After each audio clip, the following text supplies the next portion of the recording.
What if I told you that the charming vampire who flirts with you at camp spent 200 years being carved open by his master? That the devoted cleric praying to her dark goddess doesn't even know her real name? That the hero hunting monsters sold his soul at 17 to save a city that exiled him anyway? Every companion in Baldur's Gate 3 is lying to you. Not intentionally, perhaps, not always with malice, but each one carries a past so twisted, so carefully buried, that even they don't fully understand what was done to them. And here's the part that should terrify you.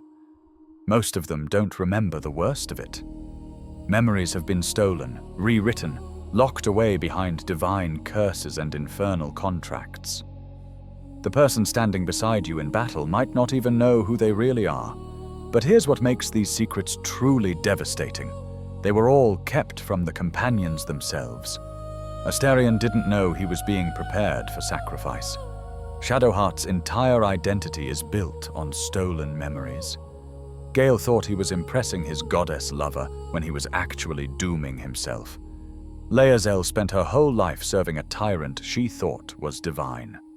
Every single one of them was deceived, manipulated, used by forces so much larger than themselves that even learning the truth feels like another violation. Tonight, we're uncovering what was hidden. We're tracing these histories back through centuries of carefully constructed lies, divine manipulations, and secrets so terrible that gods and devils conspired to keep them buried. From the magistrate who became a monster's puppet to the child stolen from her parents and forced to torture them without knowing who they were, these are stories of people who had their pasts weaponized against them. And the most unsettling part? Once you know what was done to them, you'll never look at them the same way again. You'll see the cracks in Astarion's charm, understand why Shadowheart flinches when her hand burns, recognize the desperation behind Gale's need to prove himself worthy. Every conversation takes on new meaning when you understand what they're hiding, even from themselves. So settle in. Let the world fade for a moment.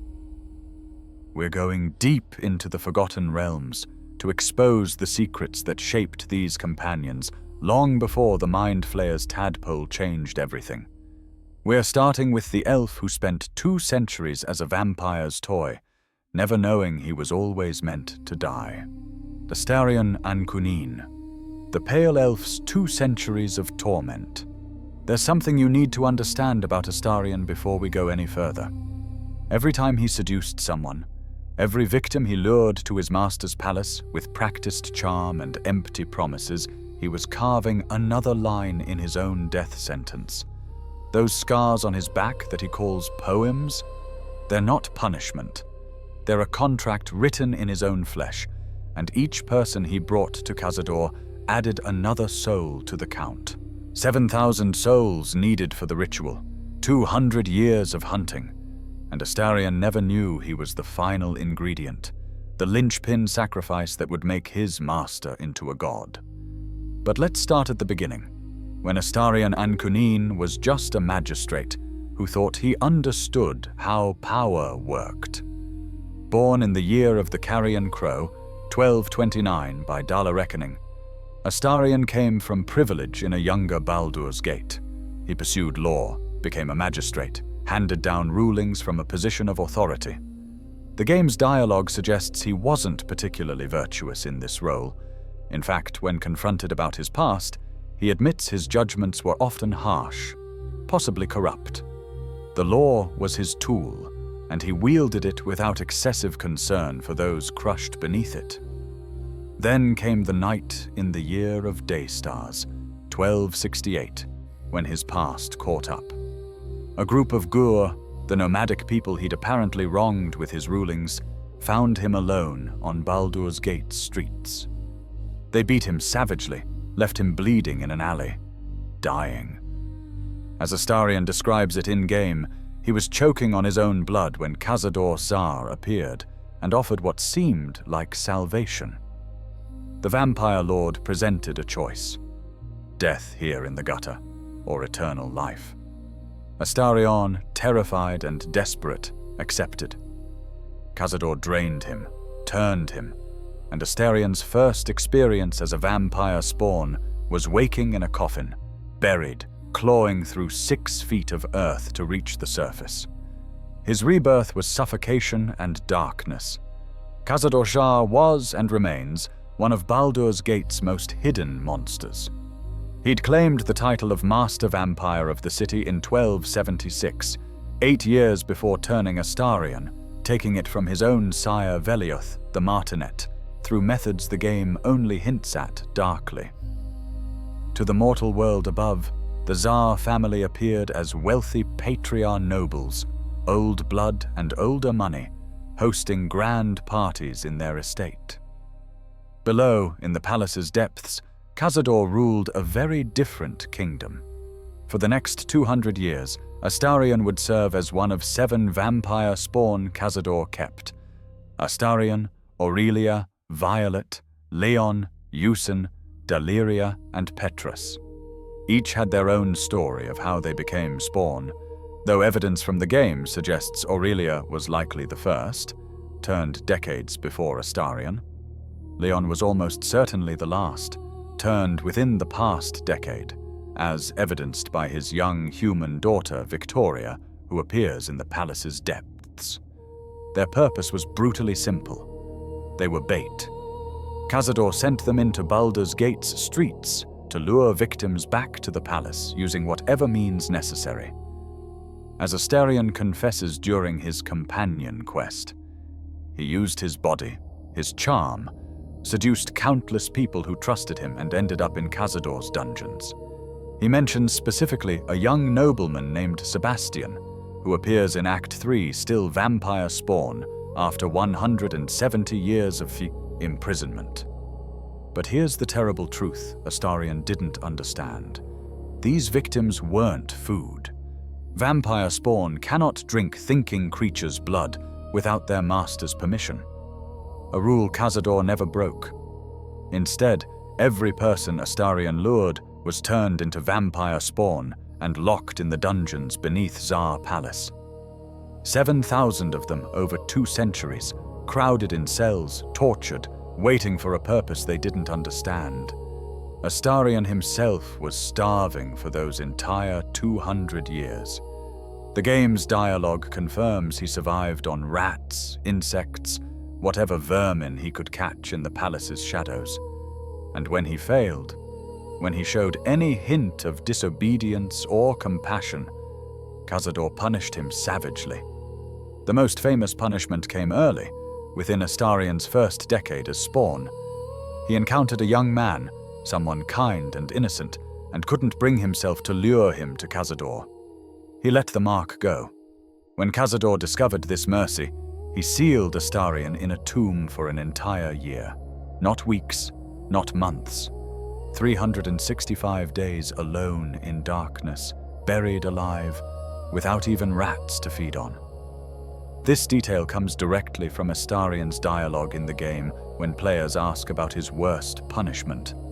But the deepest scars, the ones that define everything that comes after, were cut into his back over the course of a single night.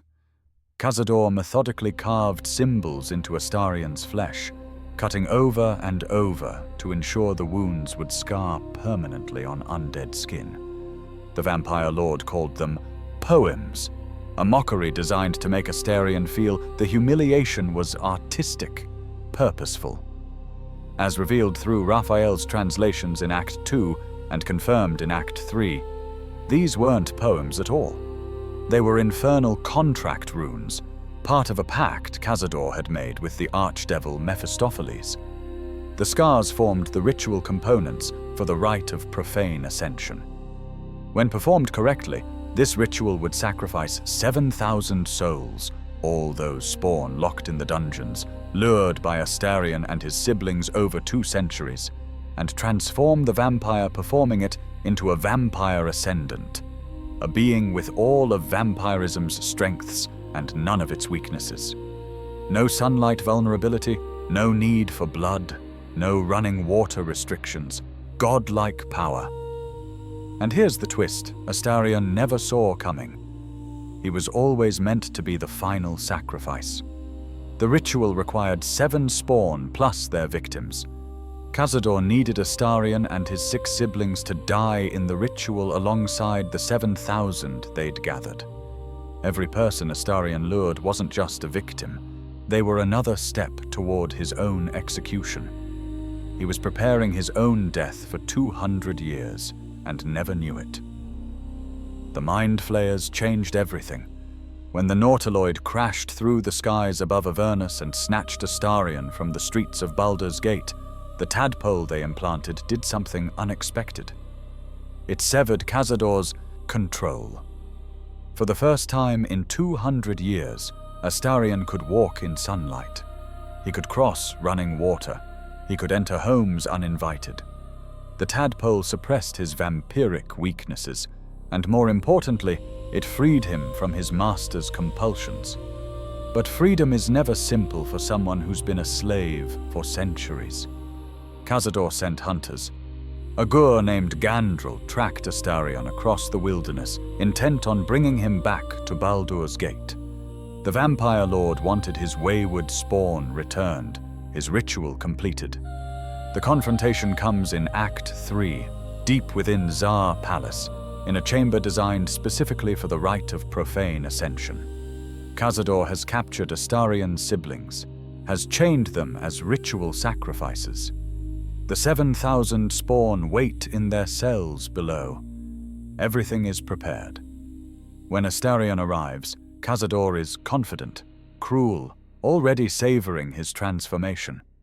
But the player and Astarion aren't helpless.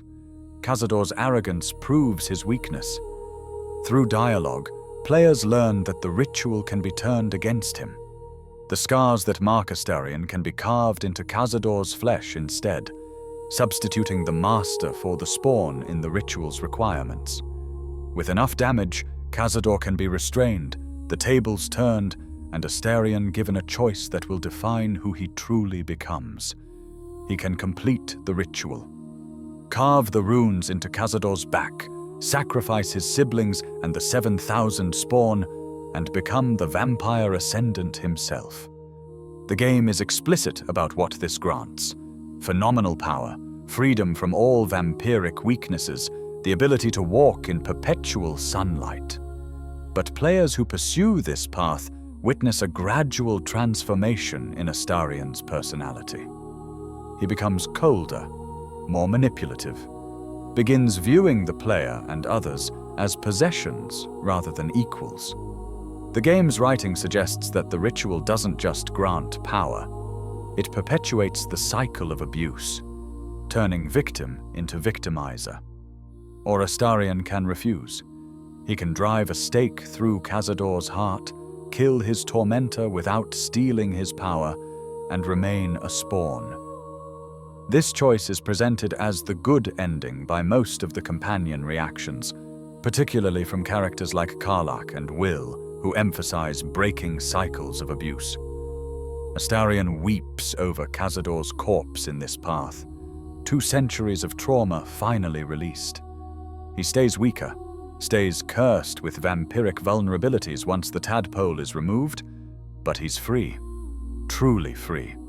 Not just from Cazador's control, but from becoming what Cazador was. The game even provides a mechanical consequence players might not notice immediately. If you read Cazador's mind using the tadpole powers during the fight, you can discover that he too was a victim once. Vlaakith, his sire, put him through similar tortures. The cycle of abuse stretches back through generations of vampire lords, each transforming their suffering into someone else's nightmare. Astarion's story asks a fundamental question the game refuses to answer for you. Is power worth becoming the thing you hate? Can you break a cycle of abuse, or does trauma inevitably replicate itself? His every flirtation, every moment of practiced charm, every carefully constructed persona is revealed as armor built over 2 centuries of absolute powerlessness. The seduction isn't confidence, it's survival instinct, the only weapon Cazador ever let him keep. Gale Dekarios, the wizard who loved a goddess. Gale Dekarios carries a bomb in his chest that could level Baldur's gate. That's the first thing you learn about him. What takes much longer to understand is that he put it there himself, chasing the approval of a goddess who'd already decided he wasn't worth keeping. The orb consuming him from within isn't curse or accident. It's the physical manifestation of trying to be enough for someone who was, by definition, unreachable. And here's the question that reframes his entire story. Could Mystra, the goddess of all magic, truly have been unaware of what would happen when he opened that tome? The game never confirms this, but the implications are disturbing. Either she didn't know, which suggests limits to her divine knowledge, or she did know and chose not to intervene, which suggests something far darker about the nature of divine love. But that comes later. First, we meet the prodigy. Gale was born in Waterdeep, the city of splendors, and from his earliest memories he was extraordinary with magic. Not merely talented, exceptional in ways that drew attention from the most powerful figures in Faerun. As detailed in his companion dialogue, young Gale could manipulate the weave, the fundamental fabric of magic, like a musician composing symphonies. Where others struggled to master basic cantrips, he was threading complex spells together with intuitive grace. This gift caught the eye of Elminster Aumar first, the legendary sage of Shadowdale, who's appeared in every previous Baldur's Gate game and countless Forgotten Realms novels. Elminster became Gale's mentor, taught him proper spellcraft, introduced him to the wider world of magical scholarship. But more significantly, Gale's talent drew the attention of Mystra herself, the goddess of magic, the weave incarnate, the divine embodiment of everything he loved and studied. She made him one of her chosen. These mortals receive direct access to Mystra's power, serve as conduits for her will in the mortal plane. It's an honor granted to perhaps a dozen living mortals at any given time. For Gale, a wizard who'd devoted his life to magic, it was the ultimate validation. But then Mystra offered something else, something the game treats as romantic, but borders on exploitation when examined closely. She became his lover. Think about this power dynamic for a moment. She is a goddess, eternal and omniscient within her domain. He is mortal, brilliant but finite, maybe in his 20s or 30s, based on his appearance. She has existed in various incarnations for thousands of years. He has been alive for perhaps 30. She can end the relationship at any time and face no consequences.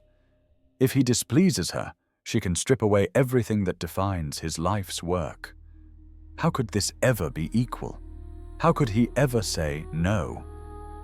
The game suggests their relationship lasted years, with Mystra manifesting in Gale's tower in Waterdeep, walking with him through halls filled with magical tomes, showing him wonders beyond mortal comprehension. But as time passed, her visits became less frequent. Her passion cooled, and when Gale asked for more, for deeper secrets of the weave, for knowledge beyond what mortals typically accessed, she refused. According to his dialogue, she told him to be content with what he had. For a goddess, perhaps this was wisdom. For Gale, desperate and feeling inadequate, it felt like rejection. Rather than accepting that a mortal cannot hold a goddess's attention forever, he became obsessed with proving himself worthy. He needed to show her he could stand as her equal, that he deserved the knowledge she withheld. This is where hubris destroys him. Gale began researching forbidden magics, chasing legends that had been deliberately buried. And he found the story of Karsus's folly, an event that nearly ended magic itself over 1,000 years ago. Netherreal, as detailed in D&D lore, was a floating empire of magical supremacy. Its archwizards defied natural law daily, and Karsus, the most ambitious among them, created a spell called Karsus Avatar, literally a spell designed to steal godhood. In negative 339 Dala reckoning, he cast it, targeting Mystril, Mystra's earlier incarnation as goddess of magic. For one brief moment, he succeeded. He became the god of magic. Then the weave collapsed. Karsus's mortal mind couldn't handle divine responsibility. He couldn't maintain the fundamental fabric of magic that touches every spell ever cast. The weave fractured. Netheryl's floating cities plummeted from the sky. Millions died. The Empire was annihilated in minutes. Mistral died and had to reincarnate as Mystra to reconstruct the weave from fragments. That catastrophe is why pieces of the original pre-collapse weave have been sealed away ever since, locked in places outside time, hidden from Mystra's new construct. This old weave, the Netherese magic from before Karsus's folly, is fundamentally different, some would say corrupt, others merely incompatible, with what Mystra rebuilt. Gale found one of these fragments. He discovered a tome containing a pocket of astral plane, a bubble outside reality, and inside that bubble sat raw weave from before the fall. In his dialogue during the second act, when you ask about his condition, he explains his thinking. He believed returning this lost piece to Mystra would prove his devotion, would show he could accomplish what no one else had. He thought she'd love him for it. He opened the book. The fragment didn't want to be returned. It was Netherese weave, fundamentally different from Mystra's reconstruction, and it had been sealed away for good reason. When the book opened, a writhing mass of darkest black erupted from the pages and latched onto Gale. It burrowed into his chest, fusing with his very being, and began to consume him from within. What Gale had done was catastrophic. He'd introduced a fragment of corrupted ancient magic into himself, creating what he calls the orb, a gravitational well of magical hunger in his chest. The orb feeds on weave, on magical energy, consuming it endlessly. And if it's not fed, if it's allowed to reach critical mass, it will detonate with enough force to level an entire city. Gale had become a walking cataclysm, a bomb that required constant magical fuel to prevent from exploding. He had to consume magic items regularly, draining their enchantments just to keep the orb stable. His tower in Waterdeep became filled with the husks of once magical artifacts, consumed to buy him another day, another week. And Mystra, when she learned what he'd done, didn't help. She ceased all contact immediately. She stripped him of his status as one of her chosen. She simply walked away, leaving Gale to face the consequences of his arrogance alone. For a year or more, Gale lived in isolation. His friend Tara, a Tressim, a cat with wings, stayed with him, helping to locate magic items. But otherwise, he cut himself off from the world, too ashamed to admit what he'd done, too terrified of what would happen if the orb detonated. He became a hermit, locked in his tower, slowly running out of magical items to consume. Then the Mind Flayers took him. The tadpole stabilized the orb somewhat, gave him a reprieve from its immediate hunger. And shortly after crash landing near Baldur's Gate, Gale encountered the party and realized he needed their help to survive. The story takes a darker turn in Act 2, when Elminster appears. The legendary wizard, Gale's former mentor, brings a message from Mystra herself. She's been watching the Absolute, watching the cult that threatens to unravel reality with the elder brain they seek to control. And she's decided that Gale, the failed chosen who carries a magical bomb in his chest, is the perfect weapon. Mystra offers Gale redemption. If he detonates the orb at the heart of the Absolute, destroying it and himself in the process, she'll forgive his transgression. She'll welcome his soul to her domain. All he has to do is die. It's a test, of course. A goddess doesn't make simple demands. But it's also genuine. Mystra truly believes the Absolute represents enough of a threat to the weave that sacrificing one mortal, even one she once cared for, is acceptable. Elminster stabilizes the orb, gives Gale the ability to detonate it at will, and leaves him with the weight of this divine command. Gale's arc from there revolves around a series of choices. The player can encourage him to accept Mystra's demand, to see martyrdom as his path to redemption. They can push him to seek another way, to refuse the goddess's manipulation. Or they can enable his worst impulses, encouraging him to pursue godhood itself by claiming the power of Karsus that lies at the heart of the Absolute's plans. Because it turns out the Absolute's power source, the thing controlling the Elder Brain, is the Crown of Karsus, a Netherese artifact of immense power.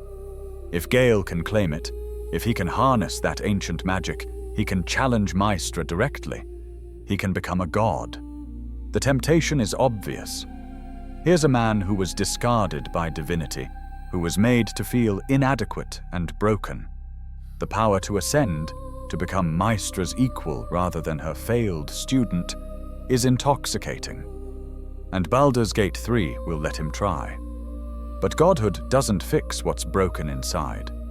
If Gale ascends, he becomes cold, distant, consumed by divine ambition. He loses the warmth, the genuine passion for magic and teaching that made him who he was. He becomes powerful, but he also becomes exactly the kind of prideful deity he once adored from afar, unable to truly connect with mortals anymore. The alternative is humility. Gale can choose to return the crown to Mystra, to accept that he made a terrible mistake and that godhood isn't the answer. He can accept his mortality, his limitations, and find peace in being merely brilliant rather than divine.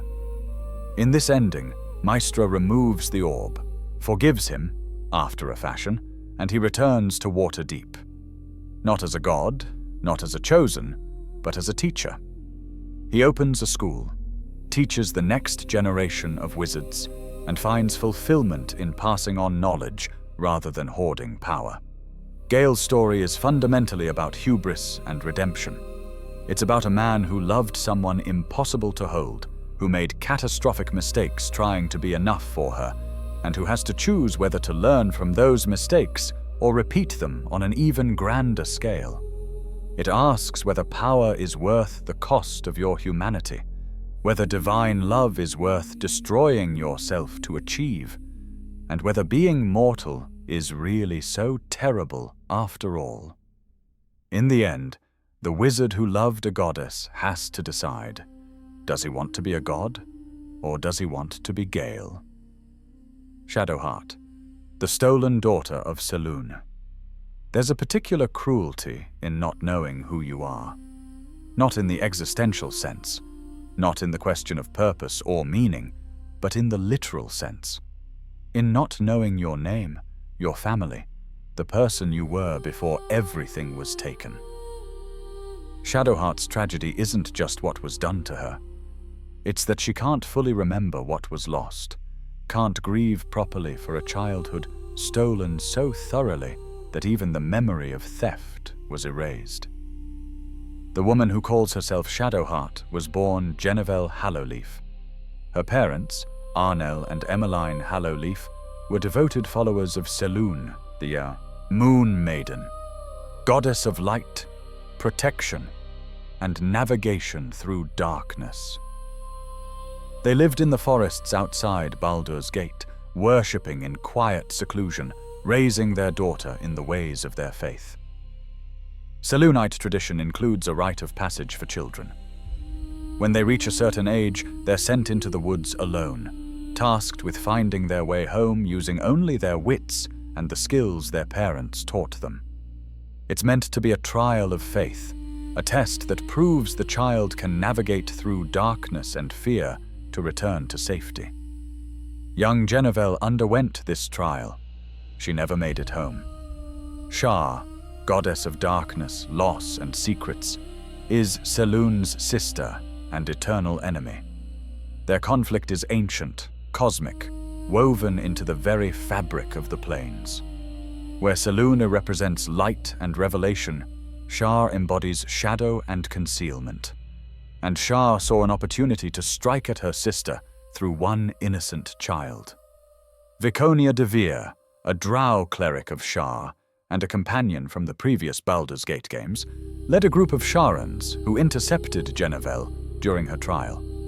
They'd learned of the ritual from a spy captured near the Hallowleaf's village. Arnell, Jenevelle's father, discovered the plan and transformed into his wolf form. He was a werewolf, though that's a detail we learn later. He raced to save his daughter.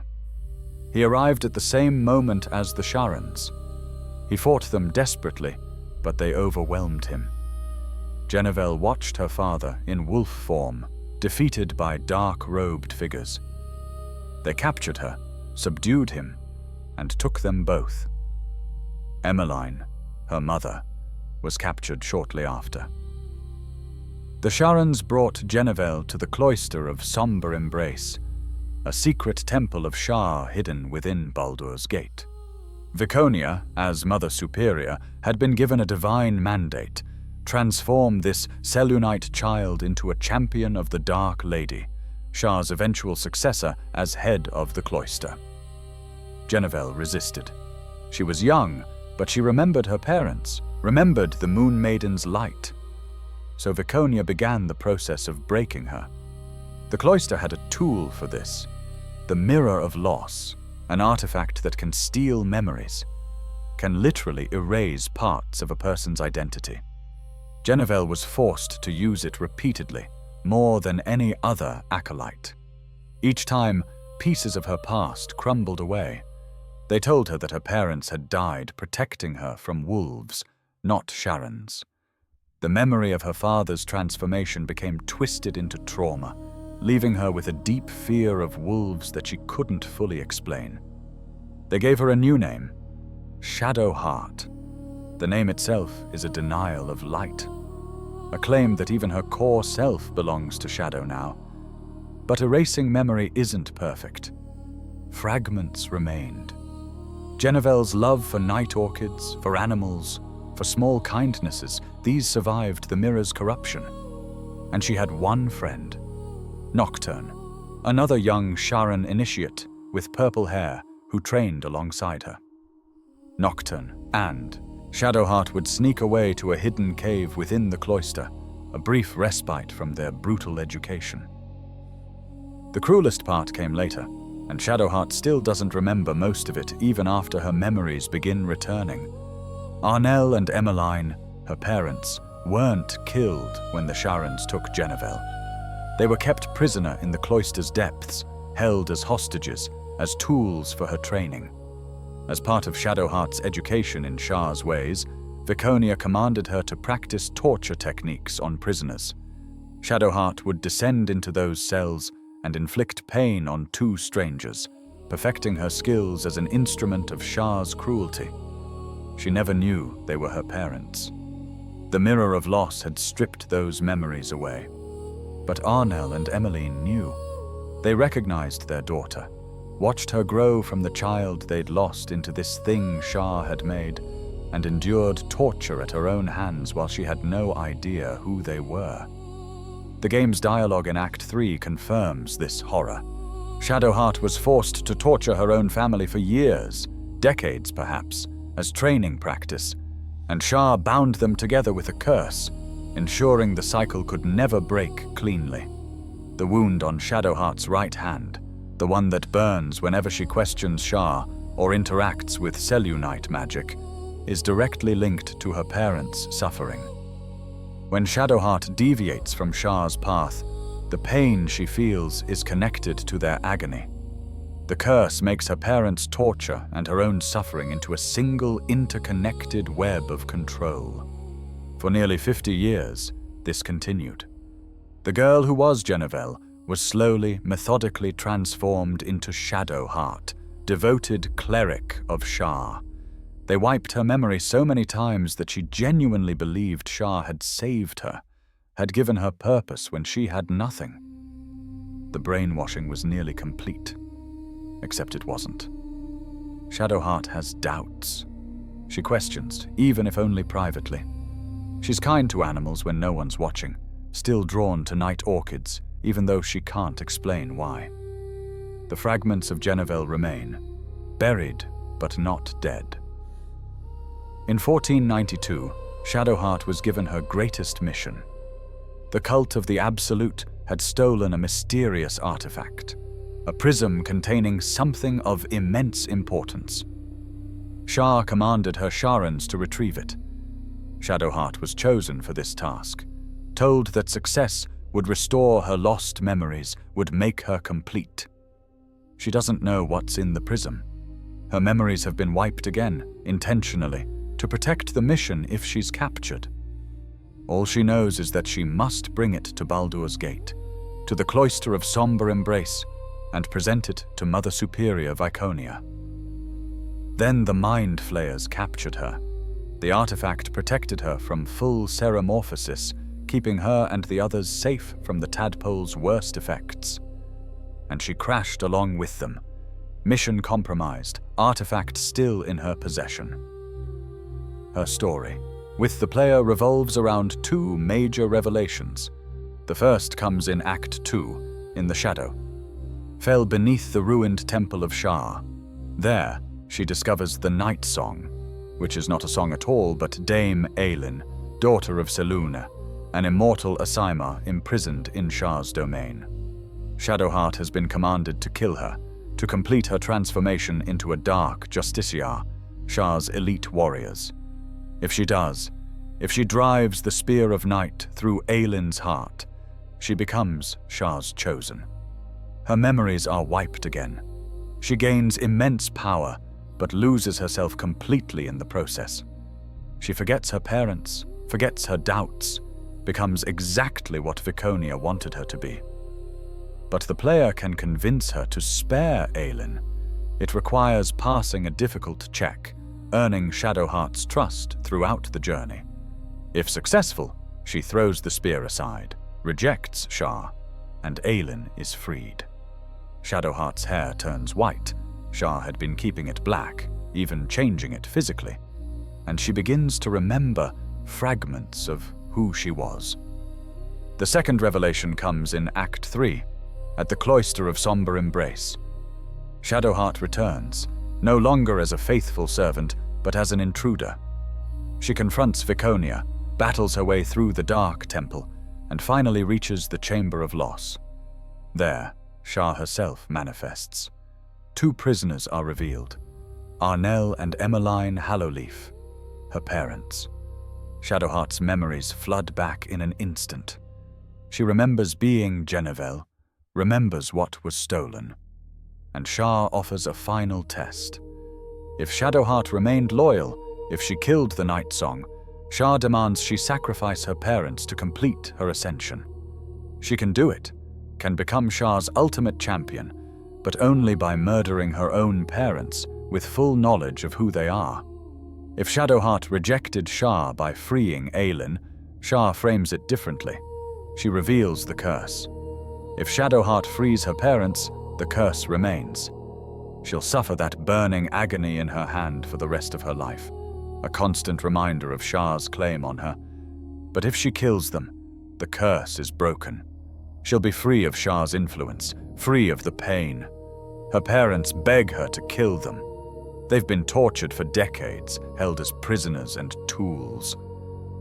They want peace, want their daughter to be free. It's framed as mercy, not murder. The player can encourage Shadowheart either way, but with persuasion or appeals to faith, she can save them instead.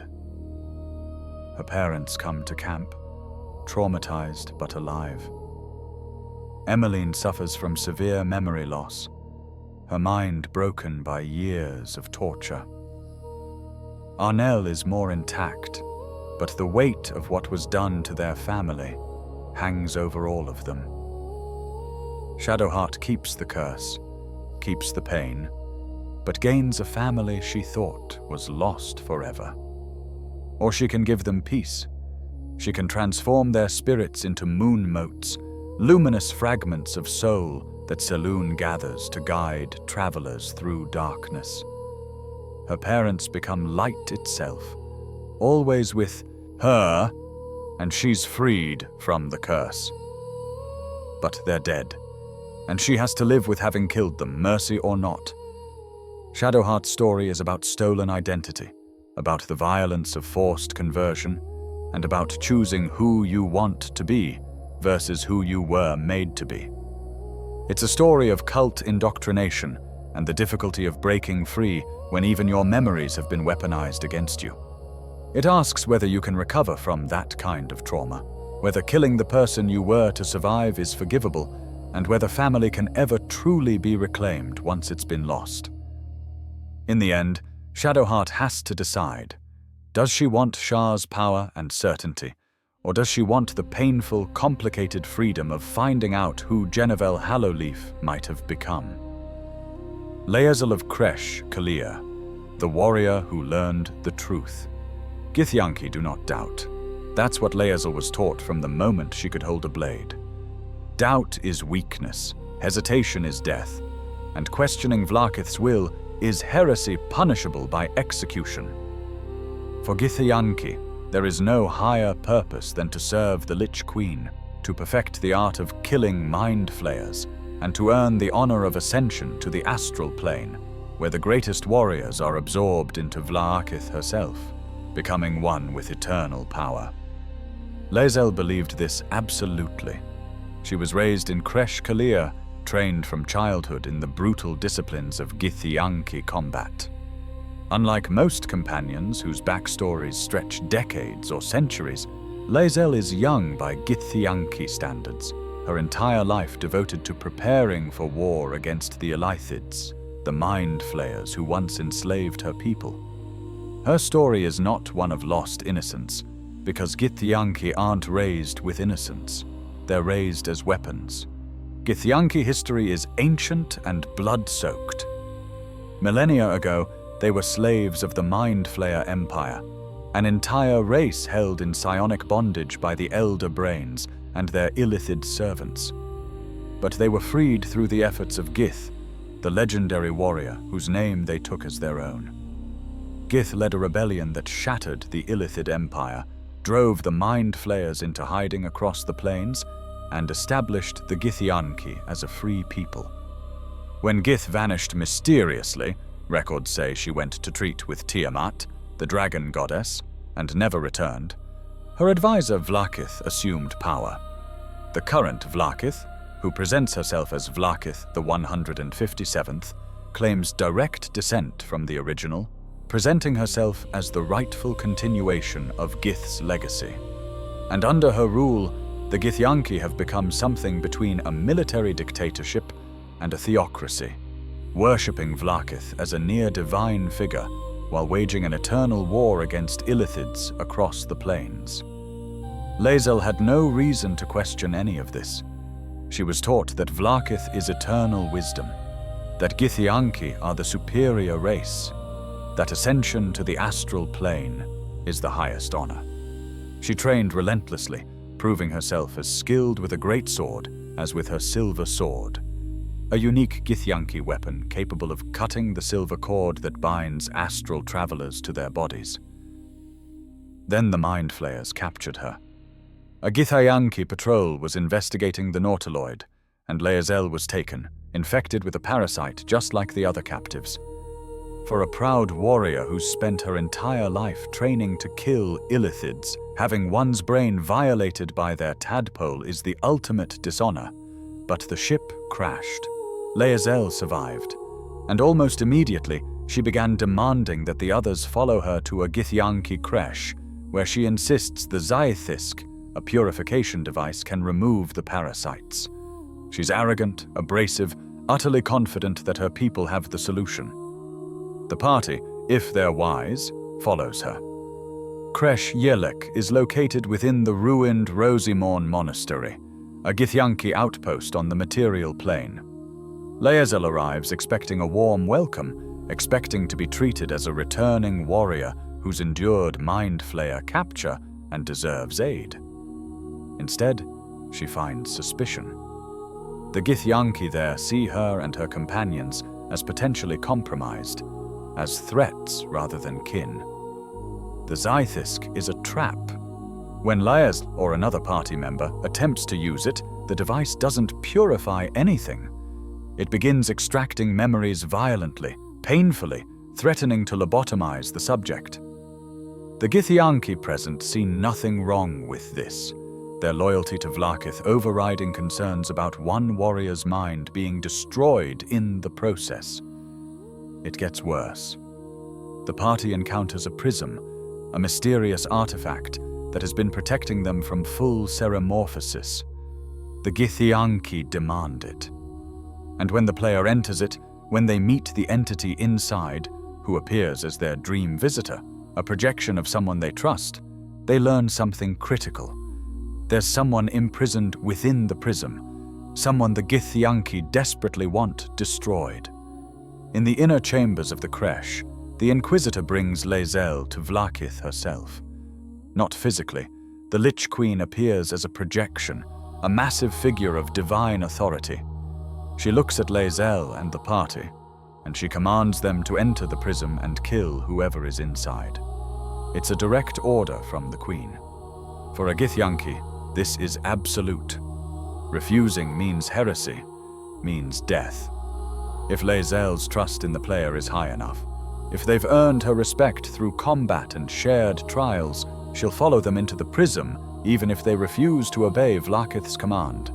If not, she attacks them on the spot, choosing her queen over these Istaiks, the Githyanki word for lesser beings, essentially. Inside the prism, assuming they don't kill the dream visitor, they learn the truth. The being imprisoned there is Orpheus, the legendary son of Gith herself. Not a myth, not a legend, but real, alive, held captive in a prison specifically designed to suppress his psionic powers. Orpheus is the rightful heir to the Githyanki people. He inherited his mother's unique ability to disrupt Mind Flayer control, the power that made the rebellion possible. And Vlaakith I, the original advisor to Gith, had him imprisoned because she wanted power for herself. She erased him from history, declared anyone who spoke his name a heretic, and claimed the throne as her own. Every Vlaakith since has maintained this lie, presenting themselves as the true heirs while keeping Gith's actual son locked away in a prison outside time. This shatters Lae'zel's worldview. Everything she's been taught, everything she's believed, is built on a lie. The queen she worships is a usurper. The ascension she's been promised is a farce, Vlaakith consuming the souls of her greatest warriors to fuel her unnatural life as a lich. The Githyanki people are enslaved, not by Illithids, but by their own ruler. Vlaakith immediately brands Lae'zel a traitor. Githyanki warriors attempt to kill her at every opportunity, and Lae'zel has to decide, does she cling to the lie because it's comfortable? Because admitting the truth means admitting her entire life has been wasted in service to a tyrant? Or does she embrace the painful reality and fight for something better? If she stays loyal, Vlaakith appears again in Act 3, offering Lae'zel a final chance. Kill Orpheus, and Vlaakith will make her chosen, will raise her above all other Githyanki, will grant her the ascension she's always dreamed of. Lae'zel can accept, can prove her faith by destroying Gith's son. Or she can refuse, recognizing finally that Vlaakith's promises are poison. The story reaches its climax at the final battle. The party needs Orpheus's power to combat the Netherbrain. If they free him, he's initially hostile. His entire race has been enslaved for millennia because of Vlaakith's betrayal, but he recognizes the greater threat. Someone must become a mind flayer to control the Netherbrain, a sacrifice that means giving up everything they are. Orpheus offers to do it. He'll transform, will use his new Illithid powers to dominate the brain, and then he demands that someone kill him afterward. He won't live as the thing his mother freed her people from. Lae'zel, if she's rejected Vlaakith, has to watch either Orpheus or a party member make this sacrifice. Her endings vary depending on choices made. If she stayed loyal to Vlaakith and killed Orpheus, she returns to Tu'narath, the Githyanki capital city in the astral plane. Vlaakith greets her warmly, promises her ascension, and the camera pulls away as undead Githyanki zombies watch from the shadows.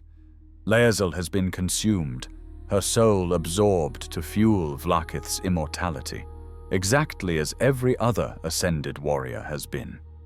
If she rejected Vlaakith and sided with Orpheus, the Prince of the Comet invites her to join his rebellion. He's going to the astral plane to lead a revolution, to free their people from Vlaakith's tyranny. Lae'zel can join him, can become a leader in the fight for Githyanki freedom. Or the player can convince her to stay in Faerun with them, though this requires a very difficult check, and only works if Lae'zel didn't witness a party member becoming a mind flayer. She can't reconcile loving someone who's now an Illithid. Lae'zel's arc is about indoctrination, and the painful process of unlearning lies you were raised to believe. It's about choosing uncomfortable truth over comfortable deception. It's about the courage required to stand against your entire culture when you realize it's wrong. She's not morally grey in the way some companions are. She's someone who was raised in a fundamentally authoritarian society and has to decide whether to perpetuate that system or tear it down. In the end, the warrior who never doubted has to learn doubt, has to question everything, and has to decide whether tradition and loyalty matter more than truth and freedom. Chants Wyll Ravengard, The Blade. Forged in desperation. There's something deeply tragic about a hero whose greatest act of heroism is also the moment that destroyed his life. Wyll Ravengard, the Blade of Frontiers, is celebrated across the Sword Coast as a champion of the people, a monster hunter who appears when darkness threatens, slays the evil, and vanishes back into legend. But the source of his power, the pact that gives him his abilities, is a chain around his soul, forged when he was 17 years old and desperate to save his city. Wyll was born into privilege as the only son of Grand Duke Wyll Ravengard, one of Baldur's Gate's most powerful political figures. Wyll was stern, dedicated to the city, determined that his son would follow in his footsteps. Wyll received the finest education, learned statecraft and nobility, was groomed from childhood to eventually assume his father's mantle. But Wyll didn't want to rule from a throne. He wanted to help people directly, wanted to be the kind of hero he read about in stories. Where his father saw politics as the path to protecting Baldur's Gate, young Wyll dreamed of action, of adventure, of making a difference with a sword in his hand rather than a quill. The night that changed everything came when Wyll was 17. He was training outside the city walls, practicing sword work in the fields beyond the gate. And he stumbled upon something terrifying. A cult of Tiamat, the five-headed dragon goddess, queen of chromatic dragons and embodiment of draconic avarice. They'd gathered in secret, were performing a ritual to summon their goddess to the material plane. If they succeeded, Tiamat would manifest in Faerun. Baldur's Gate would be the first city to burn. Thousands would die. And Wyll was alone, a 17-year-old with some sword training but no real combat experience, facing dozens of armed, fanatical cultists and their infernal magic. He tried anyway. Of course he did. That's who Wyll is, as always. Ben. He charged in, thinking perhaps he could disrupt the ritual, alert the city guard, do something. The cultists captured him effortlessly. They bound him, prepared to sacrifice him as part of their summoning. And Wyll, desperate and about to die, cried out for help. Mizora answered. She's a Cambion, a half-devil creature born of the union between fiend and mortal, and she serves Zariel, the archdevil who rules Avernus, the first layer of the 9 hells. Devils are always watching for opportunity, always ready to offer power to the desperate in exchange for their souls. And Wyll, terrified and helpless, accepted without hesitation. The pact was instant. Mizora granted Wyll warlock powers, infernal magic channeled through their bond. Together, they slaughtered the cultists, disrupted the ritual, saved Baldur's Gate. Wyll felt triumphant. He'd done it. He'd been a hero. Then he tried to explain to his father what happened, and he couldn't. Mizora's pact included a clause preventing Wyll from disclosing the details of their bargain. When older Ravengard returned from business in Elturel, this was shortly after that city fell into Avernus and was restored, a whole separate story, he found his son in the company of a devil. Wyll tried to explain, tried to tell his father about the cultists, about the desperate choice, but the words wouldn't come. The pact literally prevented him from speaking the truth. Ulder, seeing only that his son had made a deal with the devil and refused to explain why, made a terrible decision. He cast Wyll out. Exiled his only son from Baldur's Gate, from their family, from the life Wyll had known. He told Wyll never to return unless he could explain himself. Wyll couldn't. The pact ensured that. So at 17, he became an exile, alone except for Mizora, wandering the frontiers of the Sword Coast with newfound powers he barely understood and a broken relationship with the father he'd been trying to protect. But Wyll didn't become bitter. He didn't turn to villainy or cruelty. Instead, he embraced the role of hero the only way he still could. He became the Blade of Frontiers, hunting monsters, protecting villages, building a legend. If he couldn't go home, if his father thought him corrupt, at least he could prove through his actions that he was worthy, that the pact had been used for good. For 7 years, he fought across the Sword Coast. He slew demons and devils. Ironic, given his patron, rescued innocents, became a folk hero. And all the while, Mizora watched, occasionally appearing to give him new targets, new missions. The pact's clauses dictated that he could only be commanded to hunt infernal, demonic, heartless, or soulless beings. Mizora couldn't order him to murder innocents, but she could make his life difficult, could punish him for disobedience, could twist his heroism into a weapon for her own purposes. Then came Karlach. Mizora gave Wyll a simple assignment: hunt down a devil escaped from Avernus, a dangerous soldier of Zariel who's fled to the material plane. She gave him a location and a name: Karlach, the Demon's Bane. Wyll tracked her to the Risen Road, prepared to strike. But when he found her, when they met face to face, something was wrong. Karlach wasn't a devil. She was a tiefling, yes, with infernal heritage in her bloodline, but she wasn't a fiend. She was mortal, terrified, and being hunted by actual devils who wanted to drag her back to Avernus. The player arrives just as Wyll is about to attack. They can let him kill Karlach, can side with Wyll out of loyalty or ignorance. But if they talk to Karlach, if they learn her story, which we'll cover more thoroughly in her section, they discover that she was sold into slavery in the Hells by Enver Gortash, forced to fight in the Blood War for a decade, and only recently escaped. She's not a villain. She's a victim.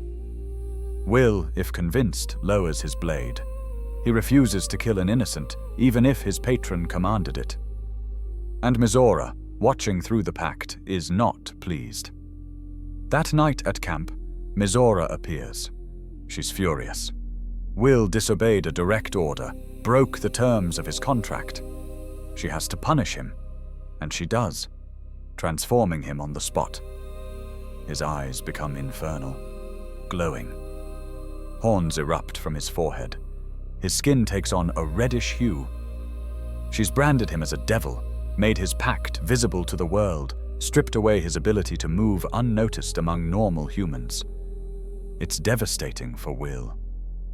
The Blade of Frontiers has always depended on people trusting him, on being seen as a hero rather than a monster. Now he looks like a devil, and Mizora did it specifically to make his mission harder, to punish him where it hurts most. But she's not done with him. In Act 2, Mizora appears again with a new mission. The Absolute Cult has captured one of Zariel's assets, imprisoned them in Moonrise Towers. Wyll must rescue them, or the pact will drag him to Avernus and transform him into a Lemure, a low-ranking devil used as fodder in the Blood War. The player helps Wyll infiltrate Moonrise, fights through the cult's forces, reaches the Mind Flayer colony beneath. And there, in a pod, they find Mizora herself. She's the asset. She's been captured, and Wyll has been sent to rescue his own patron. It's a test, obviously, but it's also genuine. Mizora can't escape on her own, and she does reward Wyll if he frees her. She promises to release him from the pact in 6 months. Not immediately, not without ensuring her own freedom first, but eventually. It's the first real chance Wyll has ever had to escape the bargain he made at 17. Then comes Act 3, and the truth about Wyll's father. Wyll Ravengard has been captured by the Absolute Cult, is being held in an underwater prison called the Iron Throne, scheduled to be executed by Enver Gortash as part of his plan to consolidate power in Baldur's Gate. Mizora knows where he is. She appears at camp with an offer. She'll tell Wyll where his father is, will help protect him, will ensure he survives, but only if Wyll signs a new pact, this one eternal. He'll serve Mizora and Zariel forever, but his father will live. If he refuses, if he breaks the pact and claims his freedom, Mizora will ensure that Ulder dies. Clause A, Section 2 of the contract is explicit. If Wyll abandons his patron, his father will die by an enemy's hand. It's the cruelest choice the game offers. Wyll can save his father, reconcile the relationship broken 7 years ago, but only by condemning himself to eternal servitude. Or he can claim his freedom, the thing he's wanted since he was 17, but watch his father die knowing he could have prevented it. The player's advice matters enormously here. Wyll is conflicted, torn between the life he wants and the father he loves. He'll make the decision himself if the player doesn't guide him, but he's clearly desperate for someone to tell him what's right. If he renews the pact, Mizora tells them where Ulder is hidden. The party infiltrates the Iron Throne, a prison that's literally flooding, with only 8 turns to rescue everyone trapped inside. Mizora appears during the escape, summons explosive spiders around Ulder specifically, trying to kill him even as she's promised to protect him. She's a devil. She twists bargains by their letter, not their spirit. But with Mizora's knowledge and some clever tactics, the party can save him. If Wyll breaks the pact, Mizora simply smiles and leaves. Wyll is free, but Ulder is doomed. Except not quite. The Iron Throne is part of another quest line, Save the Gondians, and the player can discover its location independently. They can still infiltrate, still rescue Ulder. It's just significantly harder without Mizora's assistance. If they succeed, if they save Ulder despite breaking the pact, Wyll gets both, his father and his freedom, though Mizora is furious about it. Either way, assuming Ulder survives, there's a reconciliation. Ulder finally learns the truth about what happened when Wyll was 17, finally understands that his son made a terrible bargain to save their city. He asks for forgiveness, acknowledges he was wrong to exile Wyll without listening. And Wyll, who spent 7 years trying to prove himself worthy of his father's love, finally gets the acknowledgement he's been craving. If Ulder dies, Wyll inherits the title of Grand Duke. He can use the position to reshape Baldur's Gate, to finally protect the city from within its halls of power. Or if he's still pacted, he remains the Blade of Frontiers, now serving as Mizora's eternal agent, using his position to further Zariel's interests whether he wants to or not. If he's free and his father lives, Wyll has to decide what kind of hero he wants to be. He can remain the blade of frontiers, wandering the frontiers and protecting the innocent. Or he can stand beside his father, learning to be a leader in a different way. There's even a romance path that dramatically changes his ending. If romanced, and if Wyll remains pacted, Karlach's fate at the end of the game, she must return to Avernus or die, offers Wyll a choice. He can pledge himself as the Blade of Avernus, escorting Karlach back to the Hells and protecting her there. It's still servitude, but now it's servitude with someone he loves, fighting together rather than alone. Wyll's story is about the cost of heroism, about making impossible choices when you're too young to fully understand the consequences. It's about living with the results of those choices, about finding ways to do good even when you're chained to something terrible. It's about fathers and sons, about proving yourself to someone who's already decided you're not worth their trust.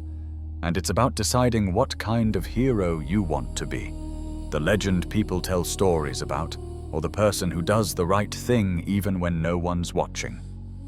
In the end, the Blade of Frontiers has to decide, is freedom worth any price, or are some bonds worth keeping? Karlach Cliffgate, the soldier who burned in hell. Here's something the game reveals late that recontextualizes Karlach's entire tragedy. Those steel watch constructs patrolling Baldur's Gate in Act 3, Gortash's mechanical enforcers? They're powered by infernal engines. The same technology that's killing Karlach was the prototype for Gortash's army. He didn't just sell her to fund his ambitions. He sold her to test the weapon system he'd eventually use to control the city. Every steel watcher stomping through Baldur's Gate streets is proof that Karlach's 10 years of suffering had a purpose, just not one that benefited her. Karlach Cliffgate's story is one of the most straightforward tragedies in Baldur's Gate 3, which somehow makes it hit harder. There's no moral ambiguity here, no question about whether she deserved what happened. She was sold into slavery by someone she trusted, had her heart literally ripped out and replaced with an infernal engine, and spent 10 years fighting in the blood war with no hope of escape. And now, free at last, the very machine that kept her alive in Avernus is killing her on the material plane. But let's start before the betrayal, when Karlach was just a girl from the outer city. Karlach grew up in the outer city of Baldur's Gate, the less affluent areas beyond the city's walls where life was harder, but community was strong. Her parents were Pluck and Karlach Cliffgate, loving people who gave their daughter a happy childhood despite their circumstances. They had unique family phrases, calling loved ones potato and maintaining traditions that made their small home feel warm and safe. Then Karlach's mother fell ill.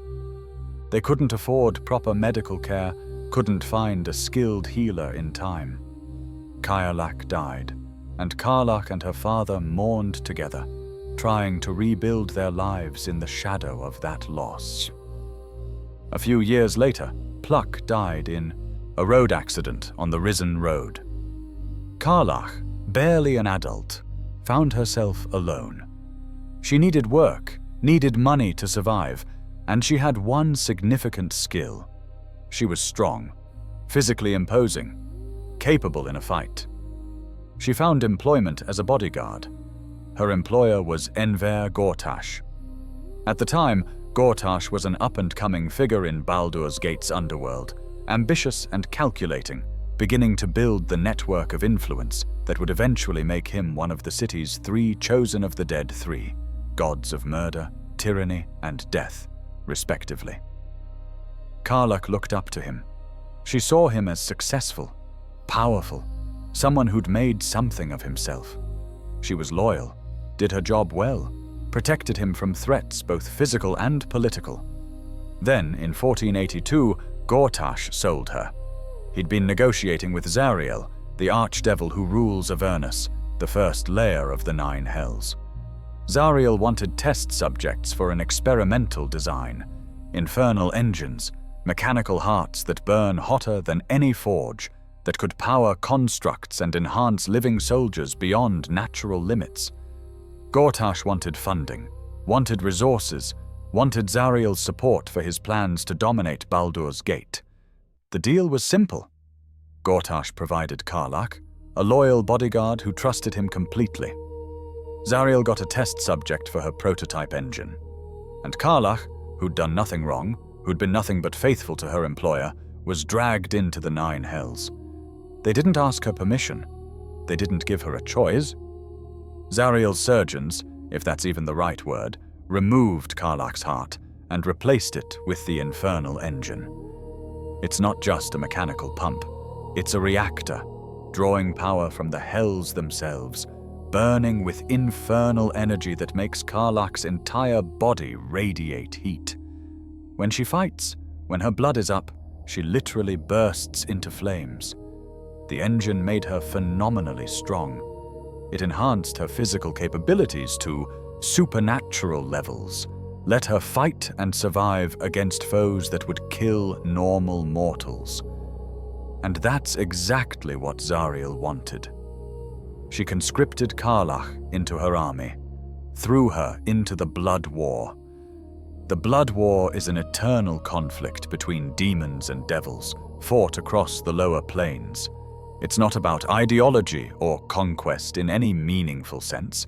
It's about which type of evil will dominate, with countless mortals and lesser fiends caught as collateral. Karlach spent 10 years on the front lines of this war, killing demons that came at her in endless waves, surviving only because the infernal engine in her chest made her too valuable to waste.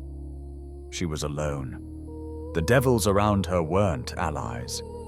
They were her captors. The demons she fought were trying to kill her. She had no friends, no support, no comfort.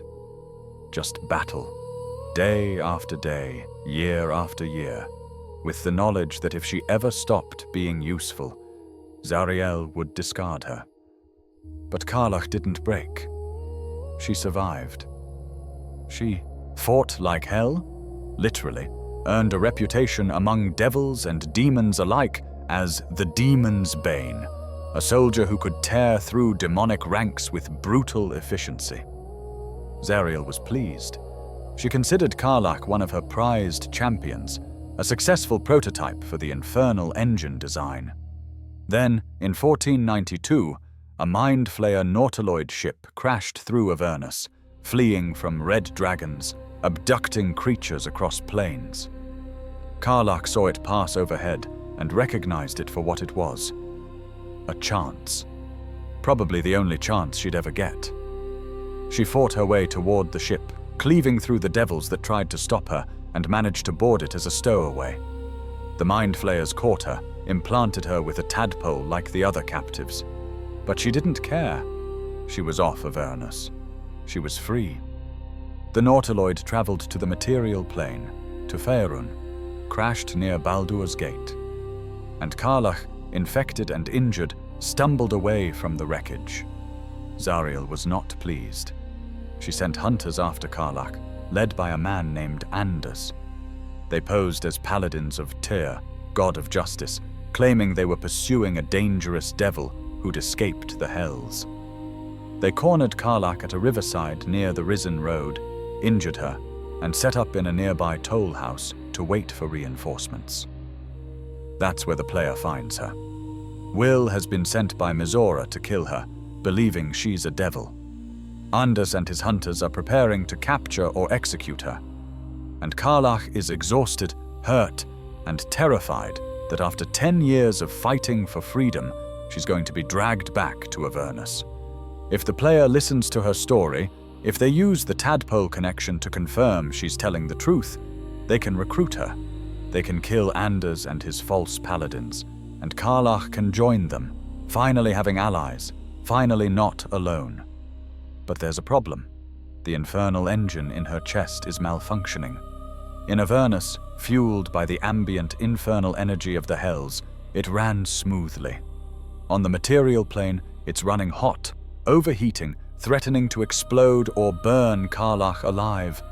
She needs an infernal mechanic, someone who understands hellish machinery, to stabilize it. That mechanic is Dammon, a tiefling blacksmith who was in El Turel when that city fell into Avernus. Again, a whole separate story from the descent into Avernus adventure. He survived, learned some basics of infernal engineering during his time in the Hells, and he recognizes Karlach's engine for what it is. He can help her, but he needs materials. Specifically, infernal iron, metal forged in the 9 Hells. The player brings Dammon infernal iron. There are several pieces scattered across Acts 1 and 2, and he performs repairs. The first upgrade cools Karlach down enough that she's not in immediate danger of combustion. The second upgrade allows her to touch other people without burning them. For 10 years, Karlach hasn't been able to hug anyone, hold anyone's hand, experience physical affection. The moment when she realizes she can touch another person again, when the player hugs her and she doesn't set them on fire, is one of the most emotionally powerful scenes in the game. But Dammon has bad news. The engine was never designed to function outside Avernus. His repairs bought time, cooled it down, but they're temporary measures. If Karlach stays on the material plane, the engine will eventually reach critical mass and detonate, killing her instantly. The only way to keep her alive long-term is to return to Avernus, where the infernal energy will keep the engine stable. It's devastating. Karlach finally escaped, finally tasted freedom, made friends, maybe even fell in love. She can be romanced by characters of any gender, and her romance is achingly genuine. And now she's being told that to survive, she has to go back to the place she spent a decade trapped. Her personal quest shifts from survival to revenge. If she has to die anyway, if there's no real way to save her, she wants one thing before the end. She wants to kill Enver Gortash, the man who sold her to Zariel in the first place. Gortash has become one of Baldur's Gate's leaders by Act 3, part of the conspiracy behind the Absolute Cult. He's rich, powerful, politically untouchable, and Karlach, burning with rage, wants to tear him apart. The player can help her confront him, can enable her revenge. When they finally face Gortash in his fortress, when Karlach gets to tell him exactly what he did to her, he barely remembers. She was a business transaction to him, a resource traded for power. Her suffering meant nothing. Killing him is cathartic, but it doesn't fix anything. The engine is still failing. Karlach is still dying. At the end of the game, after the Netherbrain is defeated and Baldur's Gate is saved, Karlach's engine begins to fail catastrophically. The player has to make a choice. They can let her die there on the docks, can stay with her as the engine burns her from the inside out, giving her comfort in her final moments. It's peaceful, in a way, surrounded by friends after years of being alone. Or they can convince her to return to Avernus.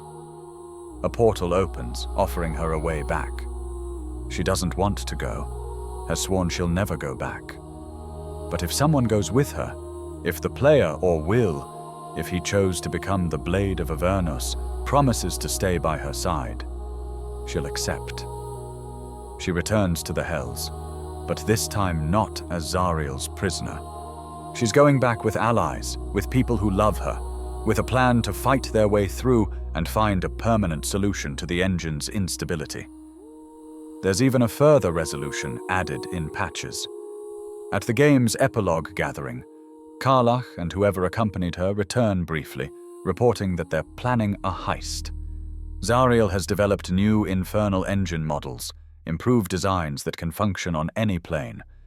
If Karlach can steal one, she might be able to replace her, prototype, and finally come home for good. Alternatively, there's a path where Karlach becomes a mind flayer. Someone has to transform to control the Netherbrain, and if Karlach volunteers, the transformation douses the flames of her infernal engine. She survives, but at the cost of her humanity, her emotions, everything that made her Karlach. She becomes a creature defined by cold logic, devoid of the passion and warmth that defined her life. Karlach's story is about injustice. She didn't do anything wrong. She wasn't corrupted by power or ambition. She was just in the wrong place at the wrong time, trusted the wrong person, and suffered for it. Her entire arc is about clinging to joy and hope, despite overwhelming evidence that the universe doesn't care, that good people die badly while villains like Gortash prosper. She laughs. She finds humor in terrible situations. She cherishes simple pleasures like food, touch, the beauty of the world she'd been denied for a decade. Because if she doesn't laugh, if she doesn't find joy where she can, then Zariel wins. Then the 10 years of torture worked, and Karlach becomes bitter and broken. Instead, she remains kind.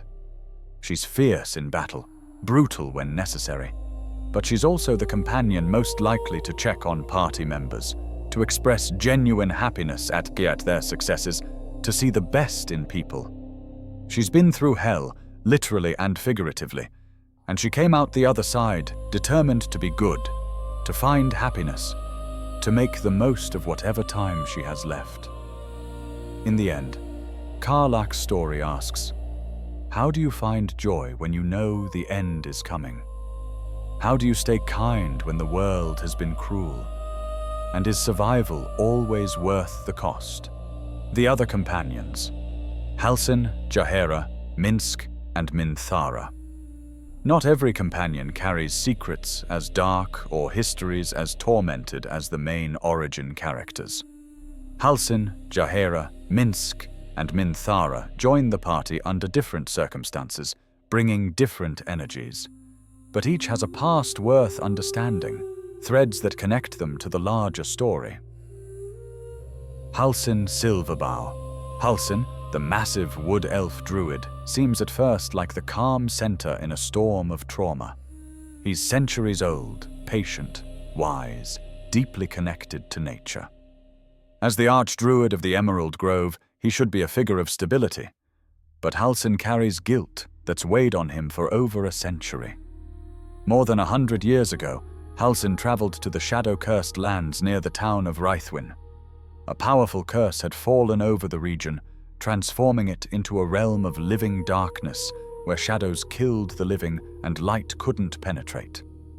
Halsin, along with other druids and adventurers, sought to lift the curse, to restore the natural balance. They failed. More than failed. Halsin believes he's personally responsible for the curse's persistence. His connection to the land, his druidic power, somehow became entangled with the shadow magic. A being named Thaniel, the spirit of the land itself, was trapped in the Shadowfell, the plane of darkness that mirrors the material plane. Without Thaniel, the land cannot heal, and Halsin has spent a century unable to fix what he helped break. When the player encounters him, Halsin has been captured by goblins. He's physically powerful enough to escape, as evidenced by the fact that he's in wild shape, transformed into a bear, casually breaking chains when the player arrives. But he can't abandon the grove, can't leave his people undefended while the goblin threat remains. Once freed and the goblin threat eliminated, Halsin joins the party specifically to reach the shadow-cursed lands. He believes this is his chance to finally fix his mistake, to rescue Thaniel and lift the curse. His quest through Act 2 revolves around this: finding the portal to the Shadowfell, entering it to rescue Thaniel's trapped essence, and reuniting the spirit with the land. It's quiet redemption, lacking the dramatic confrontations of other companion quests. But for Halsin, whose entire identity is built around protecting nature and maintaining balance, this guilt has defined him for longer than most party members have been alive.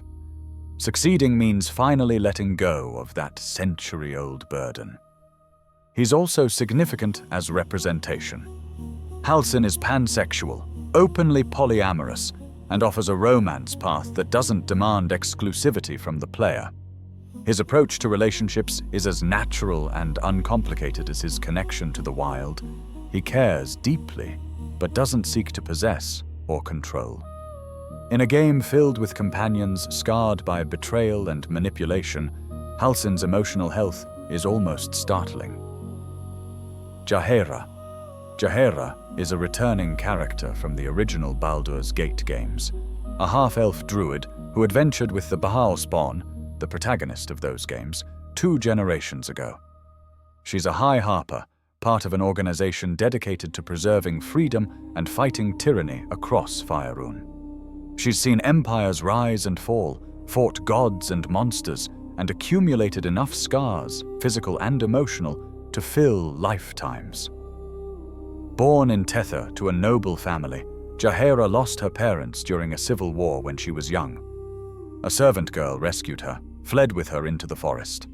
They were taken in by druids, and Jaheira was raised in the ways of nature, trained in both druid magic and the philosophies of balance and protection. She joined the Harpers at some point, and her exploits are legendary in certain circles. She helped prevent Baal, the god of murder, from returning to the realms. She fought Irenicus, a powerful mage who'd lost his soul and threatened to unravel the weave itself. She's buried companions, watched lovers grow old while she, as a half-elf, aged far more slowly. When the player meets her in Act 2 at Last Light Inn, Jaheira is leading a resistance against the absolute cult. She's older, wearier, but no less capable. Her approval is earned through pragmatism, through proving you're not another foolish adventurer who'll get everyone killed. She carries the weight of leadership. She's responsible for the Harpers at Last Light, responsible for protecting the refugees who've fled the cult. And when she learns that the player carries an illithid tadpole, she's immediately suspicious. Mind flayers are an existential threat. Anyone infected might be compromised. She doesn't attack, but she watches, tests, ready to end the threat if necessary. Once trust is established, Jaheira becomes a stalwart ally. She's seen too much to be easily shocked, faced too many horrors to be paralyzed by fear. And in the game's final battle, she brings her full strength to bear, showing why she's survived this long in a world that kills heroes regularly. Minsc and Boominsk is pure distilled earnestness. He's a ranger from Rashomon, a berserker with a heart of gold and a brain full of simple truths. He's accompanied by Boo, his miniature giant space hamster. Really just a regular hamster, but Minsc insists otherwise. Together they've had adventures across Faerun for decades. Except Minsc was petrified, turned to stone by a basilisk or similar creature, and remained a statue for over 100 years. He only recently was restored to flesh, essentially unchanged despite the century that passed. From his perspective, his adventures with the Bahal spawn were recent. For the rest of the world, they're ancient history. He's now in Baldur's Gate, confused by the passage of time but no less dedicated to righteousness. The absolute cult has manipulated him, convinced him that they're the good guys fighting evil. When the player encounters him, Minsc is about to make a terrible mistake based on deception. Once freed from the cult's influence, Minsc enthusiastically joins the party. He brings uncomplicated heroism, the kind of straightforward good that's almost childlike in its purity. He talks to Boo, who he genuinely believes whispers wisdom into his ear. Whether Boo is actually magical or Minsc is simply interpreting hamster behavior through his own moral compass is left deliberately ambiguous. Minsc is important because he's a palate cleanser. After hours of companions wrestling with trauma, betrayal, and moral complexity, Minsc arrives with simple declarations. Evil must be butt-kicked, good must triumph, and Boo is wise beyond measure. It's refreshing. Minthara Baenre is a drow paladin, originally encountered as one of the absolute cult's leaders in Act 1. She's planning to raid the Emerald Grove, to slaughter the druids and tieflings sheltering there. The typical approach is to stop her, to side with the grove and kill Minthara, along with the other goblin leaders. But there's another path. Knock her out instead of killing her. Use non-lethal attacks. Render her unconscious. She's captured by the Absolute Cult, deemed a failure, dragged to Moonrise Towers for judgment.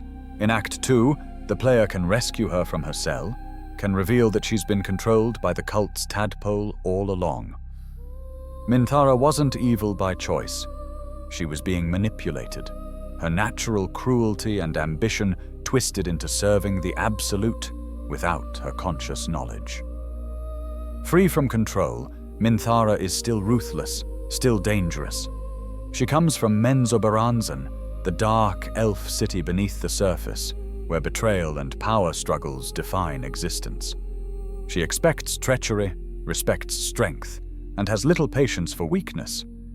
But she's also capable of loyalty once earned, and she understands better than most what it means to be controlled, to have your will stolen. Recruiting Minthara requires morally questionable choices. You typically have to betray the Grove, or at minimum refuse to help them, allowing the raid to succeed. This locks you out of relationships with several good-aligned companions. But for players interested in a darker playthrough, or for those who want to experience content most players miss, Minthara offers a unique perspective. The Dark Urge, the most terrible secret. The Dark Urge isn't a companion, but it deserves mention here because it represents perhaps the darkest secret in the entire game. It's an origin option at character creation, an alternative to playing a custom character or one of the established origins like Astarion or Shadowheart. If you choose the Dark Urge, you create a character with no memory of their past, but plagued by horrifying impulses, visions of blood, thoughts of murder, an overwhelming compulsion to kill, to mutilate, to revel in violence. The character doesn't understand why they feel this way, doesn't remember what made them into this. Over the course of the game, fragments of the truth emerge. The Dark Urge is a Baal spawn, a direct child of Baal, the dead god of murder. But unlike the previous game's protagonist, who was a Baal spawn raised normally, the Dark Urge was made to be a perfect instrument of murder. They were raised in a temple dedicated to killing, trained from earliest memory to embrace bloodshed, to find ecstasy in death. They led a cult. They were Baal's chosen champion, the architect of horrifying ritualistic murders across Baldur's Gate. Their past is soaked in innocent blood, in cruelty performed not out of necessity, but because it pleased their father's divine essence. Then something happened. The Dark Urge's memory was stripped away, their power suppressed.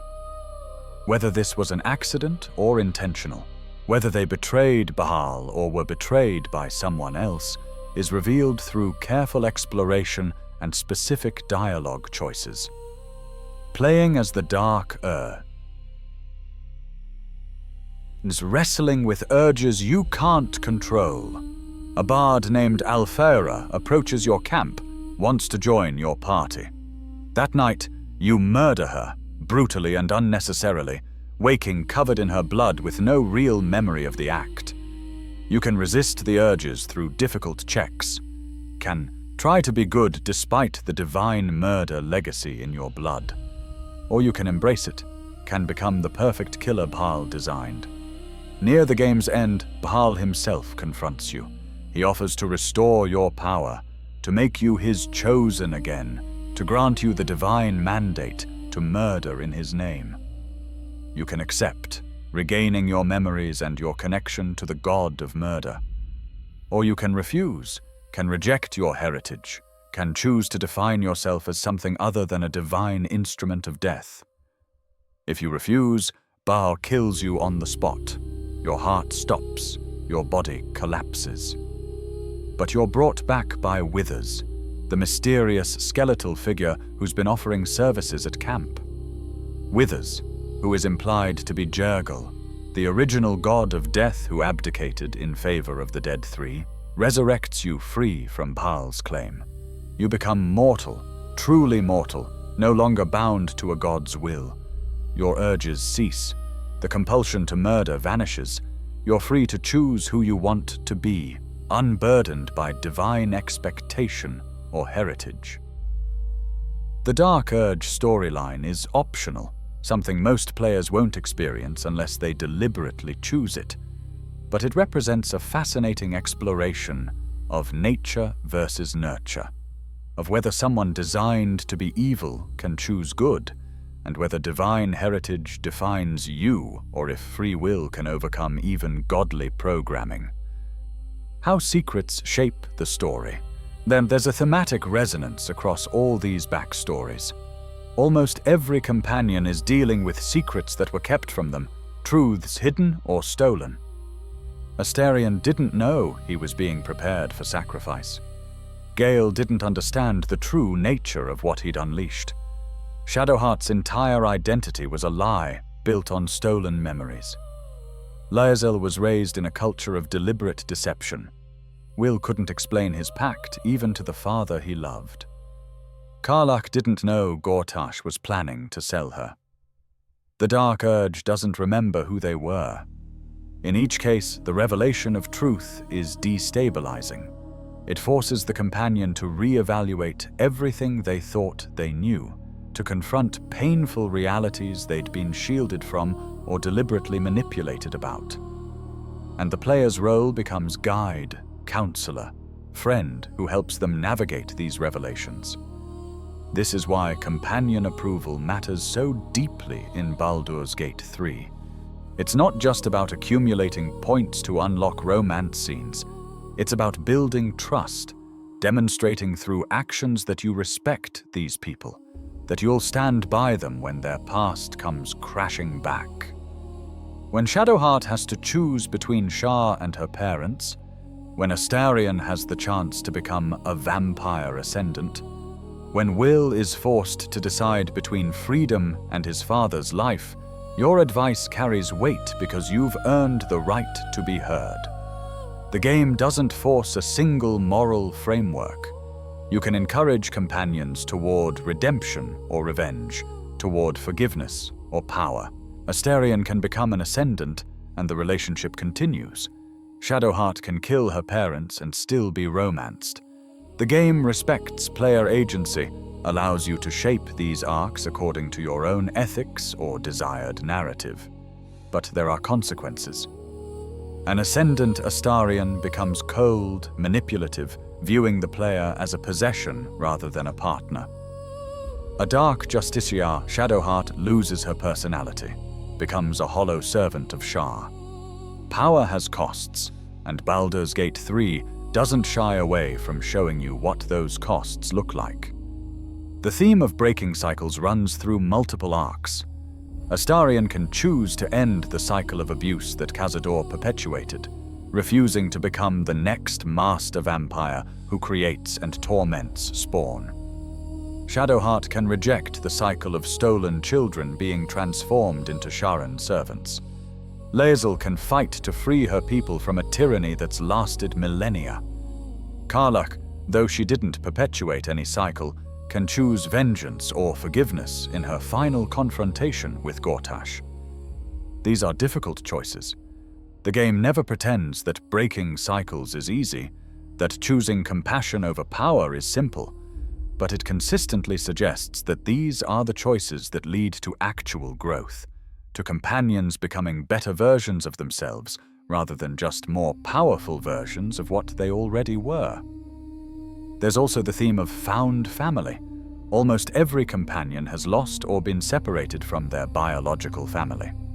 Astarion's family from before the turning are presumably dead or ancient by now.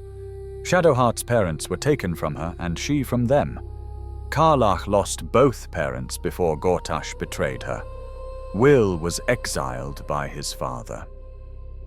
The Dark Urge's family was a murderous cult. But the party becomes family. They bicker, certainly. They disagree on tactics and morality, but they show up for each other. They risk their lives in each other's personal quests. They celebrate each other's victories and mourn each other's losses. In the epilogue gathering that Withers hosts 6 months after the final battle, the companions reunite not out of obligation, but because they want to see each other, because the bonds formed during their journey matter more than the shared crisis that forced them together. This is what separates Baldur's Gate 3's companions from shallower implementations in other games. They're not just party members with stat bonuses and romance options. They're fully realized characters whose pasts explain their present behaviors, whose traumas inform their reactions, whose growth over the course of the game feels earned and meaningful. When Astarion laughs, there's genuine joy behind it, not just practiced seduction. When Shadowheart relaxes around animals, you're seeing Jenevelle peeking through the cracks in her conditioning. When Karlach cries at being able to touch someone again, you understand the weight of 10 years of enforced isolation. These aren't narrative tricks. They're the natural result of writers who understood that depth comes from history, that present actions are always shaped by past experiences. Conclusion: the parasite that set them free. Here's the final revelation, the twist that recontextualizes everything we've explored. The Mind Flayer tadpole, the thing every companion spent the entire game trying to remove, was the only reason any of them could escape their pasts. Think about it. Astarion walked in sunlight for the first time in 200 years because the tadpole suppressed his vampiric weaknesses. Without it, he would still be Cazador's slave, compelled by supernatural control to obey every command. The tadpole severed that connection. Cazador lost his hold the moment the Illithids implanted their parasite. Shadowheart's wound burns when she questions Shah, when she deviates from her goddess's path. But the tadpole gave her something Shah never could: genuine choice. The parasite that was supposed to strip away her identity instead protected her from the mind control of the Absolute, let her question for the first time in 40 years whether Shah's love was really love at all. Lae'zel was raised to never doubt, to follow Vlaakith's commands without question, but the tadpole put her in contact with Orpheus's power through the astral prism, showed her the truth her entire culture was built to hide.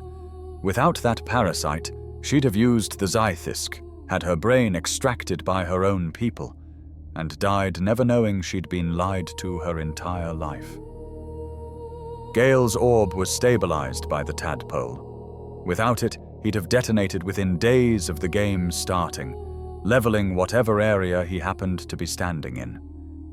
The parasite that threatened Ceramorphosis gave him time to find another solution, time to confront Mystra, time to decide whether godhood or mortality mattered more. Even Wyll, whose pact was sealed by contract and not supernatural compulsion, found that the tadpole's connection let him share his truth with others through their linked minds.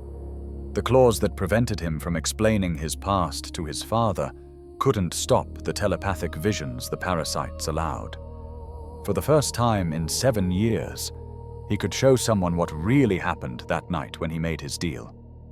And Karlach, the infernal engine that was killing her on the material plane, needed constant attention, needed Damon's repairs. But she found Damon because the tadpole connected her to people who would help, because the Nautiloid's crash brought her to exactly where she needed to be. The same abduction that infected her also saved her life, at least temporarily. The cosmic irony is staggering. These companions spent 100 hours of gameplay desperately seeking a cure for what they viewed as a curse, a violation, a parasite that would strip away everything they were. And all along, that same Mer was the only thing that gave them the freedom to become who they wanted to be instead of who they'd been shaped into. The Illithids, in trying to create thralls, accidentally created the conditions for liberation. The parasite meant to destroy identity, instead protected these people from the forces that had already destroyed them. Vampire lords, dark goddesses, lich queens, archdevils, corrupted weave. Every major antagonist in these companions' lives had one thing in common: They'd stolen agency, choice, freedom. And a mind flayer's tadpole, of all things, gave it back. This is what makes Baldur's Gate 3's narrative so devastatingly brilliant.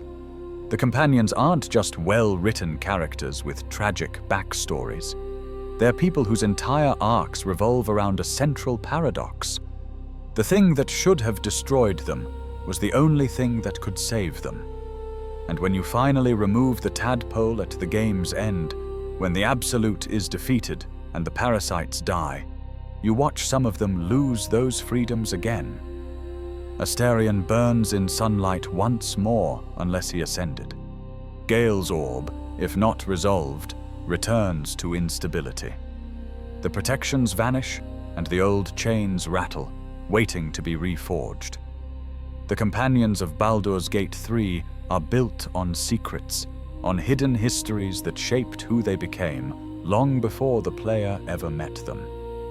But they're also defined by a singular moment of violation, the Nautiloid's abduction, the forced implantation, that paradoxically became their salvation. Each carries wounds that don't heal simply because they made new friends or found love. These are people defined by their pasts, struggling to define their futures with whatever time the tadpole's protection bought them. Astarion will always remember 2 centuries of torture, even if he breaks free. Gale will carry the scars of divine abandonment, even if Mystra forgives him. Shadowheart can reclaim the name Jenevelle, but 40 years of conditioning don't vanish overnight. Lae'zel can fight for her people's freedom, but she can't unlearn the decades of propaganda that taught her Vlaakith was divine. Wyll can reconcile with his father, but 7 years of exile shaped who he is. Karlach can survive, but she'll always bear the infernal engine that both saved and damned her. These histories matter because they're not resolved, not fixed by a single heroic act or heartfelt conversation. They're the foundation these people are built on, the context for every decision they make. Understanding them doesn't mean excusing every action, but it does mean recognizing that healing is a process, that breaking free from your past is work that continues long after the game's final battle, and sometimes requires accepting help from the most unexpected, most unwanted sources. Larian Studios crafted these companions with remarkable care, weaving together elements from Dungeons & Dragons lore, previous Baldur's Gate games, and their own creative vision. Every dialogue choice, every personal quest, every revelation was designed to make you care about these people as individuals, not just as combat statistics or romance targets. And woven through it all was this central irony. Freedom came from violation, liberation from parasitic infection, choice from the very thing meant to strip it away. Because at its heart, beneath the fantasy setting and the turn-based combat and the elaborate quest lines, Baldur's Gate 3 is a story about people trying to be better than their pasts allowed them to be. It's about choosing who you want to become, despite who you were shaped to be. It's about finding family among strangers and light in overwhelming darkness. And sometimes it's about accepting that salvation comes from sources you'd never choose, through means you'd never want, wearing the face of your worst nightmare. The tadpole wasn't a curse, it was a key, and every companion's secret past was a lock waiting to be broken. Thank you for staying with me through this deep dive into the secret pasts of Baldur's Gate 3's companions. If this exploration revealed something new about characters you thought you knew, please consider subscribing. Let me know in the comments which companion's story hit hardest, or if you'd caught the tadpole's paradox before. Until next time, rest well, and may your own secrets be lighter than theirs.